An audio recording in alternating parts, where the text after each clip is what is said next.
Big ബോസിലൂടെ Malayali പ്രേക്ഷകർ നെഞ്ചിലേറ്റിയ താരമാണ് ഷിയാസ് കരീം.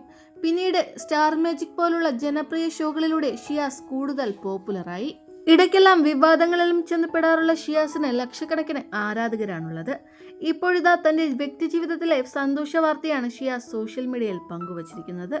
കഴിഞ്ഞ വർഷമായിരുന്നു ഷിയാസ് കരീമിന്റെ വിവാഹം. വിവാഹശേഷം പങ്കാളിക്കൊപ്പമുള്ള നിരവധി വിശേഷങ്ങൾ ഷിയാസ് പങ്കുവയ്ക്കാറുണ്ട്. കുഞ്ഞതിഥിക്കായുള്ള കാത്തിരിപ്പിലായിരുന്നു താരങ്ങൾ.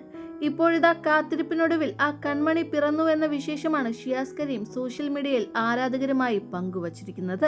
ഇന്ന് രാവിലെയാണ് ഷിയാസിന്റെ ഭാര്യ കൺമണിക്ക് ജന്മം നൽകിയത്. ആൺകുഞ്ഞാണ് താരങ്ങൾക്ക് പിറന്നിരിക്കുന്നത്. അമ്മയും കുഞ്ഞും സുഖമായിരിക്കുന്നു എന്നും ഷിയാസ് കരീം പറയുന്നു. നിരവധി പേരാണ് താരങ്ങൾക്ക് ആശംസകളുമായി എത്തുന്നത്.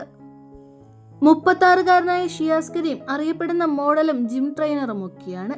അടുത്തിടെ അനുമോളെ ബീഫ് കഴിക്കാൻ നിർബന്ധിച്ചു എന്നും പറഞ്ഞ് അടുത്ത വിവാദത്തിലും ചെന്ന് പെട്ടിരിക്കുകയാണ് ഷിയാസ് കരീം.